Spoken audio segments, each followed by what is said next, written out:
Shalom semuanya. Saya akan mengajak saudara untuk membaca 1 Tesalonika 4 ayat 16 sampai dengan 18. Mari kita baca. Sebab pada waktu tanda diberi, yaitu pada waktu penghulu malaikat berseru dan sangkakala Allah berbunyi, maka Tuhan sendiri akan turun dari sorga, dan mereka yang mati dalam Kristus akan lebih dahulu bangkit. Sesudah itu kita yang hidup yang masih tinggal akan diangkat bersama-sama dengan mereka dalam awan menyongsong Tuhan di angkasa. Demikianlah kita akan selama-lamanya bersama-sama dengan Tuhan. Karena itu hiburkanlah seorang akan yang lain dengan perkataan-perkataan ini. Ayat-ayat yang kita baca ini berbicara tentang kedatangan Tuhan Yesus. Dikatakan akan ada dua tanda terjadi sebelum Tuhan Yesus datang. Tanda yang pertama, seruan penghulu malaikat. Tanda yang kedua, sangkakala Allah berbunyi. Setelah itu Tuhan Yesus akan turun dari sorga ke awan-awan. Ketika Tuhan Yesus datang di awan-awan, maka yang mati di dalam Tuhan, juga kita sebagai orang percaya yang masih hidup, akan diangkat untuk bertemu Tuhan Yesus di angkasa. Demikianlah kita akan bersama-sama dengan Tuhan Yesus selama-lamanya. Kata diangkat dalam 1 Tesalonika 4 ayat 17 diambil dari bahasa Yunani harpazo yang memiliki padanan kata dalam bahasa Latin yaitu raptu yang artinya diangkat terbawa atau diangkat ke atas. Peristiwa pengangkatan yang dijelaskan di ayat ini di dalam kitab 1 Korintus 15 menunjuk kepada pengangkatan gereja dari bumi untuk menyongsong Tuhan di angkasa. Yang terangkat adalah umat yang setia dari gereja-gereja Kristus, yaitu mereka yang menjadi serupa dengan gambar Yesus. Artinya yang terangkat adalah murid-murid Tuhan Yesus. Kebangkitan mereka yang mati di dalam Kristus seperti yang tertulis dalam 1 Tesalonika 4 ayat 16 bukan kebangkitan yang sama seperti yang tertulis dalam Wahyu 20 ayat 4. Karena peristiwa dalam Wahyu 20 ayat 4 ini terjadi setelah Tuhan Yesus datang kembali menginjakkan kaki di bumi, di mana Tuhan Yesus akan membinasakan yang jahat dan membelenggu iblis. Kebangkitan dalam Wahyu 20 ayat 4 ini berkaitan dengan orang yang mati syahid dalam masa kesengsaraan besar. Seperti yang tertulis dalam 1 Tesalonika 4 ayat 16, di mana orang yang mati di dalam Kristus dibangkitkan. Maka bersamaan itu pula orang percaya yang masih hidup dalam waktu sekejap tubuhnya diubah menjadi tubuh kemuliaan. Kemudian keduanya akan diangkat bersama-sama untuk menyongsong Tuhan Yesus di angkasa. Kita akan bersama-sama dengan Tuhan Yesus dibawa ke sorga. Dan keluarga-keluarga Allah akan berkumpul kembali. Haleluya. Tidak ada lagi yang namanya kesusahan. Tidak ada lagi penganiayaan. Tidak ada lagi penindasan. Tidak ada lagi kematian. Pengangkatan atau rapture ini akan membebaskan kita dari murka yang akan datang, yaitu masa kesengsaraan besar. Jadi kita tidak akan mengalami kesengsaraan besar. Haleluya. Terima kasih Tuhan Yesus. Janji Tuhan Yesus untuk datang kembali dan mengangkat gerejanya yang setia merupakan pengharapan bagi kita semua. Ini merupakan penghiburan yang utama bagi orang percaya yang menderita. Karena itu orang-orang percaya dari zaman ke zaman yang mengalami malapetaka, penderitaan akan selalu berkata, Tuhan Yesus akan datang segera. Karena ini merupakan penghiburan utama bagi mereka yang menderita, termasuk dengan adanya pandemi COVID-19 ini. Kalau hari-hari ini banyak yang bertanya-tanya, apakah dengan adanya pandemi COVID-19, kedatangan Tuhan Yesus sudah di ambang pintu? Bagi saya, pengharapan seperti ini jangan dipatahkan dengan bermacam-macam alasan bahwa kedatangan Tuhan Yesus masih lama. Sedangkan bagi mereka yang menderita, pengharapan seperti ini perlu agar memberikan kekuatan dan sukacita dalam menghadapi masalah-masalah yang timbul akibat pandemi COVID-19. Paulus memakai kata kita dalam 1 Tesalonika 4:17 ini karena dia percaya bahwa kedatangan Tuhan bisa terjadi pada waktu Paulus masih hidup. Alkitab menekankan agar kita sebagai orang percaya dengan penuh kerinduan terus menantikan kedatangan Tuhan Yesus. Orang percaya pada masa kini harus senantiasa waspada dan dengan penuh harapan menunggu kedatangan Tuhan untuk mengangkat kita seperti yang dilakukan oleh jemaat mula-mula yang selalu berkata Maranatha sebagai salam dan doa. Kalau dari zaman ke zaman Tuhan mengizinkan terjadinya perang, bencana alam, kelaparan, penyakit sampar, termasuk pandemi COVID-19. Maksudnya adalah supaya mereka lebih sungguh-sungguh untuk merindukan kedatangan Tuhan. Orang-orang yang merindukan kedatangan Tuhan pasti lebih sungguh-sungguh untuk menyelesaikan amanat agung. Menjelang kedatangan Tuhan yang semakin dekat ini, kita diminta untuk selalu mengoreksi diri. Apakah kita sudah termasuk dalam orang-orang yang akan ikut dalam pengangkatan? Sekali lagi saya katakan, bahwa tidak semua orang yang mengaku Kristen ikut dalam pengangkatan.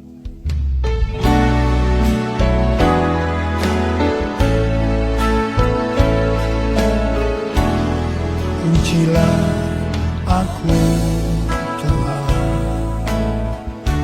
cobalah aku Tuhan, selidiki batinku dan hatiku, mataku tertuju padamu. Aku cinta padamu Tuhan, aku rindu hadirat-Mu Tuhan. Aku ingin selalu dekat padamu,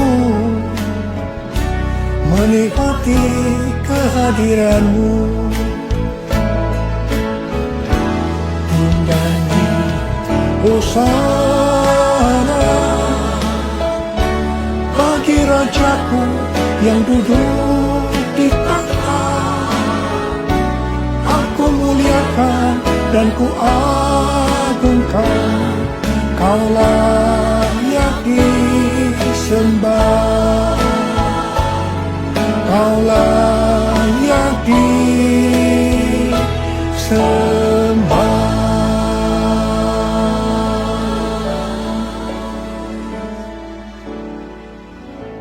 Sesuai dengan perumpamaan Tuhan Yesus tentang seorang penabur benih, maka ada 4 tipe orang Kristen. Orang Kristen tipe pertama diumpamakan dengan benih yang jatuh di tepi jalan, dan datang burung-burung memakan habis benih itu. Tuhan Yesus menyebutkan ini adalah orang-orang yang mendengar firman Tuhan, tetapi tidak mengerti. Mereka mengikut Yesus, tetapi tidak dengan sungguh-sungguh. Dalam arti tidak berbalik meninggalkan dosa. Ini merupakan pertobatan yang tidak sempurna, yaitu pertobatan di mana seseorang mencari pengampunan dosa, tetapi tidak mengalami kelahiran baru. Jadi ini adalah orang Kristen yang tidak lahir baru. Orang Kristen yang duniawi. Orang Kristen yang hidup dalam kedagingan. Ini adalah orang Kristen yang tidak menerima keselamatan. Orang Kristen tipe kedua diumpamakan sebagai benih yang jatuh di tanah yang berbatu-batu, yang tidak banyak tanahnya. Benih itu bisa tumbuh, tetapi setelah kena matahari, dia layu karena tidak berakar. Tuhan Yesus menyebutkan ini adalah orang yang mendengar firman Tuhan, menjadi percaya dan bertumbuh. Mereka sudah lahir baru, tetapi kemudian mereka murtad karena gagal melawan pencobaan. Jadi ini juga merupakan orang Kristen yang kehilangan keselamatan. Orang Kristen tipe ketiga diumpamakan dengan benih yang ditabur di tengah semak duri. Semak duri itu tumbuh bersama-sama dengan benih yang tumbuh. makin lama makin besar dan menghimpit benih itu sampai mati. Jadi tidak sempat berbuah. Tuhan Yesus mengatakan bahwa ini adalah orang-orang yang mendengar firman Tuhan dan bertumbuh. Tetapi dalam pertumbuhan selanjutnya, mereka terhimpit oleh kekhawatiran, tipu daya kekayaan, dan kenikmatan hidup, sehingga mereka tidak berbuah. Tuhan Yesus berkata dalam Yohanes 15 ayat 1 dan 2, "Akulah pokok anggur yang benar, dan Bapakulah pengusahanya.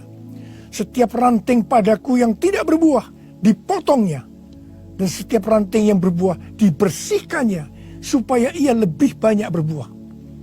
Ranting yang dipotong akan jatuh ke tanah, lalu menjadi kering, dikumpulkan orang, dan dicampakkan ke dalam api, lalu dibakar. Jadi orang Kristen yang tidak berbuah akan kehilangan keselamatan." Kitab Wahyu 3 ayat 14 sampai dengan 22 merupakan pesan Tuhan Yesus kepada jemaat di Laodikia. Jemaat di Laodikia adalah jemaat yang kaya secara materi. Mereka berdagang emas, salep mata yang sangat terkenal, dan juga berdagang baju-baju. Dan mereka berkata, "Aku kaya, dan aku telah memperkayakan diriku, dan aku tidak kekurangan apa-apa." Tapi Tuhan Yesus berkata kepada mereka, "Aku tahu segala pekerjaanmu. Engkau tidak dingin dan tidak panas. Alangkah baiknya jika engkau dingin atau panas. Jadi karena engkau suam-suam kuku dan tidak dingin atau panas, aku akan memuntahkan engkau dari mulutku."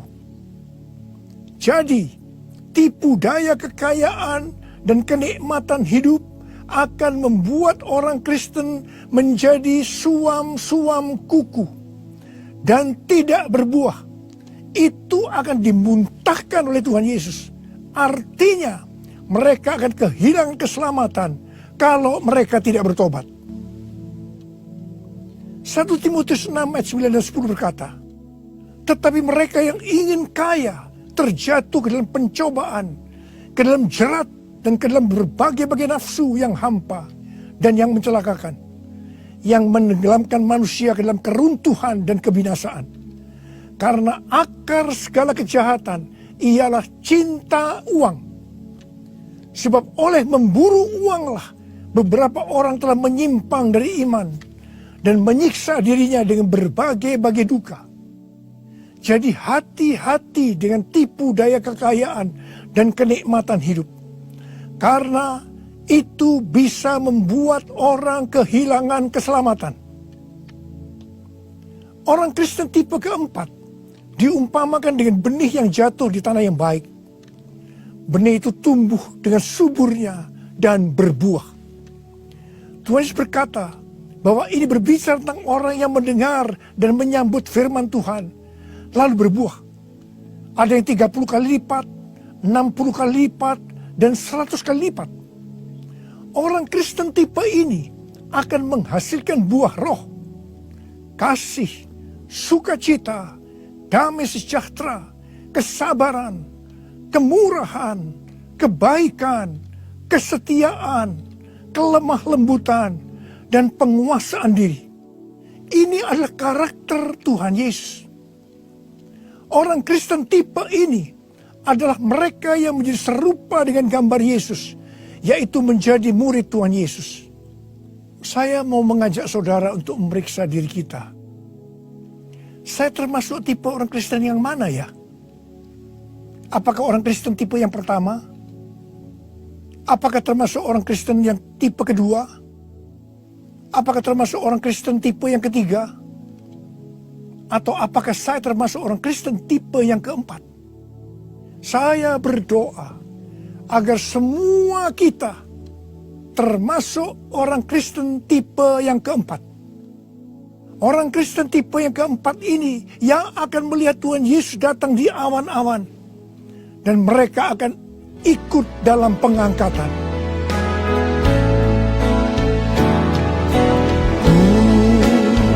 Mau seperti-Mu Yesus, disempurnakan selalu dalam segenap jalanku, memuliakan namamu, memuliakan namamu, memuliakan namamu.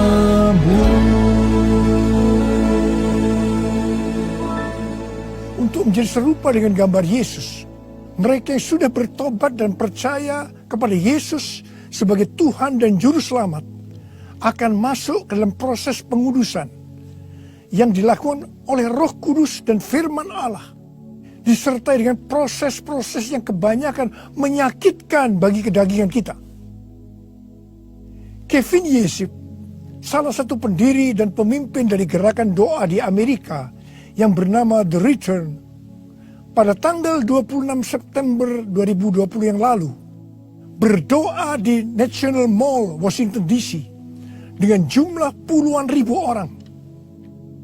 Dia mengucapkan terima kasih kepada bangsa Indonesia yang berdoa untuk bangsa-bangsa, dan terutama untuk Amerika melalui acara Trumpet Call for All Nation pada tanggal 17 Agustus 2020 dan Trumpet Call to the Nation pada tanggal 11 September 2020. Kevin melihat bahwa apa yang dilakukan oleh Indonesia adalah sebagai pembuka jalan bagi gerakan doa di Amerika yang sedang terjadi hari-hari ini.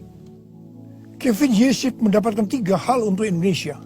Yang pertama, Tuhan sedang membersihkan gerejanya.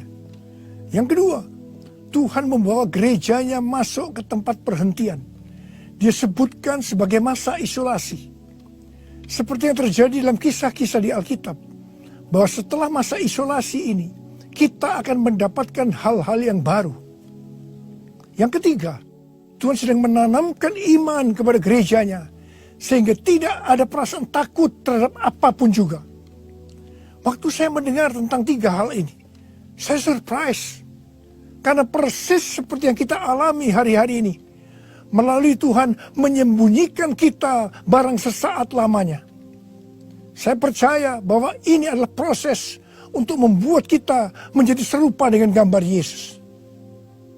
Saya percaya setelah proses disembunyikan barang sesaat lamanya ini selesai, kita akan melakukan tugas yang besar untuk menyelesaikan amanat agung Tuhan Yesus dengan kuasa Roh Kudus Pentakosta yang ketiga.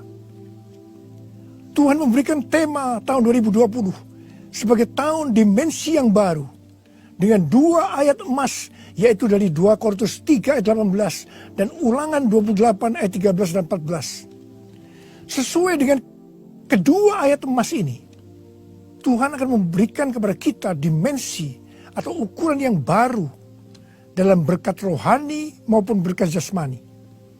Dimensi yang baru dari berkat jasmani akan mengikuti dimensi baru dari berkat secara rohani. Kalau kita makin serupa dengan gambar Yesus, karena kemuliaan Tuhan yang diberikan kepada kita makin besar, maka berkat jasmani yang akan kita nikmati akan semakin besar. Kita akan menjadi kepala dan bukan ekor. Kita akan tetap naik dan bukan turun. Yang percaya katakan amin. Dengan adanya pandemi COVID-19, dimensi rohani kita akan dibawa semakin naik. Karena kita semakin diubah menjadi serupa dengan gambarnya. Sehingga seperti janji Tuhan Yesus, maka kita akan tetap dipelihara secara jasmani. Seperti dalam kondisi resesi ekonomi yang merupakan dampak dari pandemi COVID-19.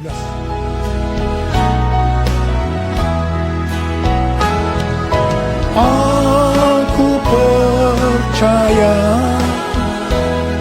berkat-Mu atasku melimpah, kebajikan, kemurahan selalu mengikutiku. Ku puji, ku sembah Kau Tuhan. Ku puji, ku sembah Kau Tuhan. Ku puji, ku sembah Kau Yesus.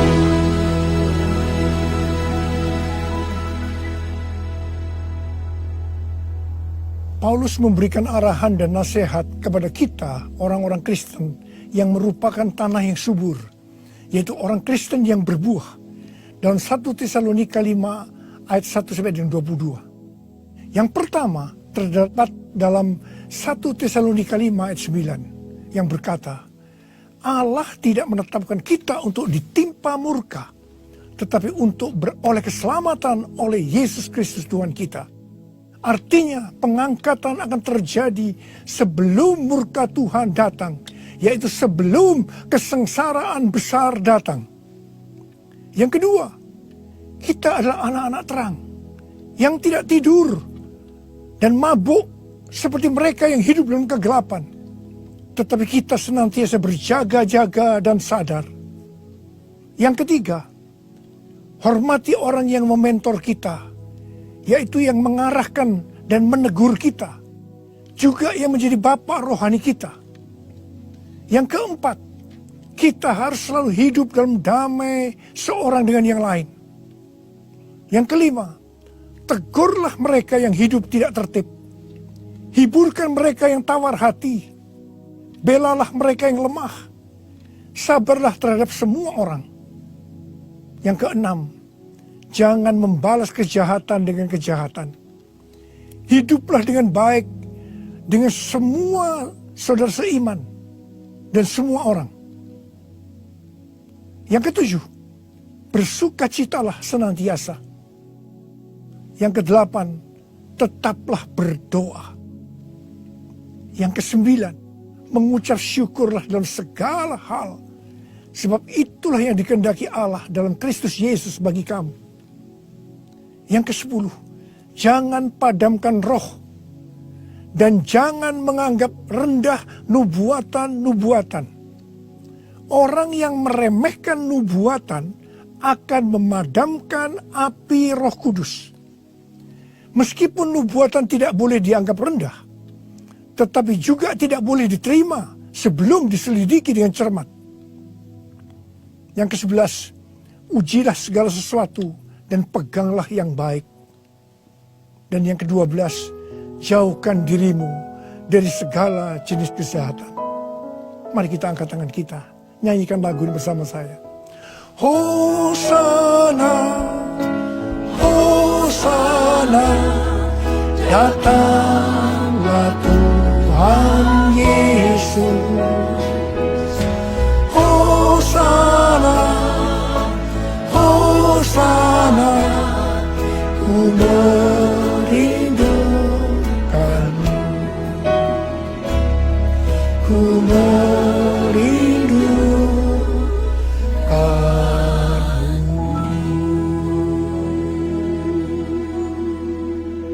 Saya berdoa untuk saudara. Semoga Allah damai sejahtera menguduskan saudara seluruhnya. Dan semoga roh, jiwa, dan tubuh saudara terpelihara sempurna dengan tidak bercacat pada kedatangan Yesus Kristus Tuhan kita. Marilah kita yang percaya bahwa kita adalah tanah yang subur, yaitu kita yang berbuah, berkata bersama-sama, amin. Maranatha, datanglah segera ya Tuhan. Terima kasih Tuhan. Saya berdoa buat saudara. Mari angkat tangan saudara. Kita katakan bersama-sama, panggil nama Yesus. Yesus, Yesus, dengar doaku. Janganlah Tuhan lalui, berilah berkat-Mu. Sekali lagi. Yesus, Yesus, dengar doaku. Janganlah Tuhan lalui, berilah berkat-Mu.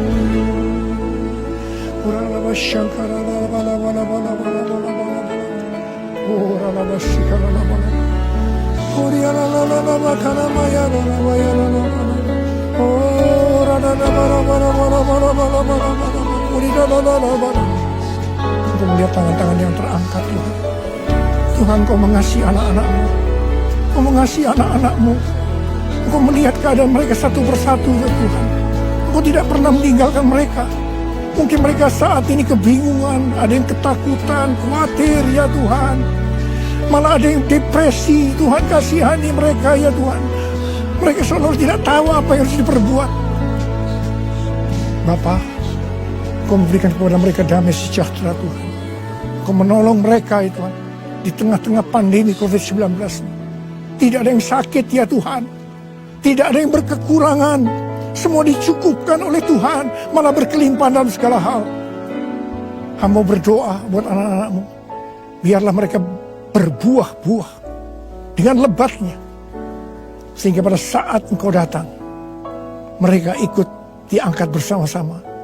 Dan bertemu dengan Engkau, Raja di atas segala raja, di awan-awan. Dan selanjutnya akan bersama-sama dengan Tuhan Yesus selama-lamanya. Terima kasih, Abah. Yesus, Yesus, dengar doaku. Janganlah Tuhan lalui, berilah berkat-Mu. Mari saudara-saudara, kita akan masuk dalam perjamuan kudus. Kita akan mengingat ayat ini. Sebab setiap kali kamu makan roti ini dan minum cawan ini, kamu memberitakan kematian Tuhan sampai Ia datang. Perjamuan kudus adalah perjamuan Tuhan Yesus sendiri. Setiap kali kita masuk dalam perjamuan kudus, Tuhan Yesus selalu berkata, biarlah ini menjadi peringatan akan aku. Karena itu mari, arahkan hati saudara kepada kebaikan Tuhan. Kita akan mengingat kebaikan Tuhan. Mari tundukkan kepala. Bapa, siapakah kami ini Tuhan sebelum kami mengenal Engkau? Kami semua orang berdosa. Upah dosa adalah maut, mati. Tapi Engkau yang tidak berdosa telah jadikan dosa oleh karena kami. Engkau harus turun dari surga mulia menjelma menjadi manusia untuk mati ganti kami dengan penderitaan yang luar biasa. Sungguh betapa baiknya Engkau, ya Aba. Betapa baiknya Engkau, ya Aba. Engkau jadikan kami sebagai anak-anak-Mu. Engkau tuntun, Engkau bela, Engkau lindungi. Engkau sembuhkan kami. Engkau hiburkan kami. Engkau juga tegur kalau kami salah. Itu Engkau, ya Aba. Itu Engkau, ya Aba. Saudara, Tuhan akan memberkati kita semua melalui perjamuan kudus. Tapi Tuhan mau kita makan dan minum dengan cara yang benar. Karena itu masing-masing sekarang berdoa. Lihat keadaan dirimu masing-masing. Introspeksi. Kalau ada dosa yang Tuhan ingatkan saat ini, langsung minta ampun.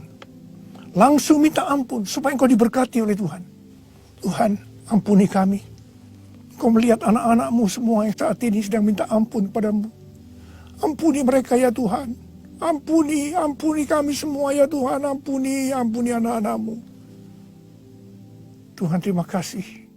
Terima kasih, ya Tuhan. Layakkan kami masuk dalam perjamuan kudus. Kami akan masuk dalam perjamuan kudus dengan hati yang penuh ucapan syukur. Dalam nama Yesus kami berdoa. Amin. Sekarang saudara, mari kita angkat roti di tangan kanan kita tinggi-tinggi. Sebab apa yang telah kuteruskan kepadamu telah aku terima dari Tuhan. Yaitu bahwa Tuhan Yesus pada malam waktu Ia diserahkan mengambil roti. Dan sesudah itu Ia mengucap syukur atasnya. Dia memecah-mecahkannya dan berkata, inilah tubuhku yang diserahkan bagi kamu. Perbuatlah ini menjadi peringatan akan aku. Saudara kasih Tuhan. Bukankah roti yang kita pecah-pecahkan ini adalah persekutuan kita dengan tubuh Kristus? Mari kita makan dalam nama Yesus.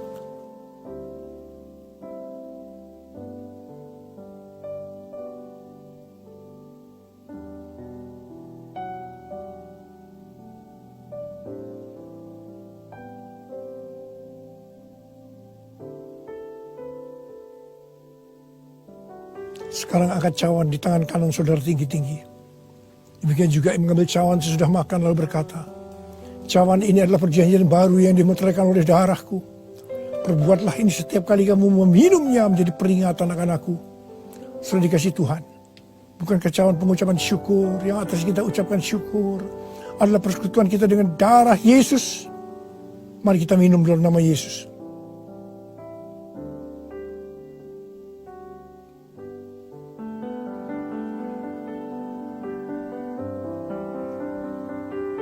Ucapkan syukur dan terima kasih. Ucapkan syukur dan terima kasih dengan suara. Jangan diam. Katakan, Tuhan terima kasih. Tuhan terima kasih buat kebaikan-Mu ya Tuhan. Terima kasih ya Tuhan. Oh Tuhan, sebab Engkau baik, bahwasanya untuk selama-lamanya kasih setia-Mu ya Tuhan. Oh ya Tuhan, oh ya Tuhan, Tuhan masyaallah kana mata karang oh rala bala bala bala bala bala bala bala bala oh rala bala. Kau baik ya Tuhan, Kau baik ya Tuhan, terima kasih, bahwasanya untuk selama-lamanya kasih setia-Mu ya Tuhan, ya Tuhan, ya Tuhan, ya Tuhan. Oh terima kasih, terima kasih. Terima kasih Yesusku, terima kasih Yesusku. Puji syukur hanya bagi Tuhanku. Terima kasih Yesusku, terima kasih Yesusku. Puji syukur hanya bagi Tuhanku. Terima kasih.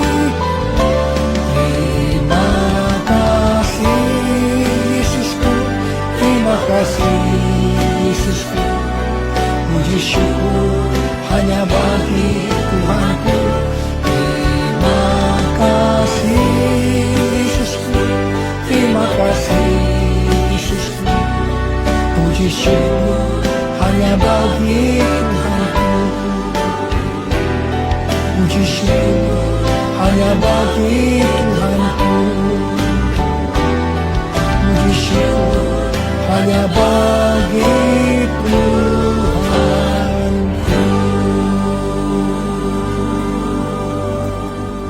Terimalah berkat Tuhan, kasih karunia berlimpah-limpah daripada Allah Bapa dalam Anak yang tunggal Yesus Kristus. Persekutuan yang manis dengan Roh Kudus menyertai saudara sekalian mulai hari ini sampai Tuhan datang menjemput kita di awan-awan dan bahkan sampai selama-lamanya. Yang percaya bersama-sama katakan amin.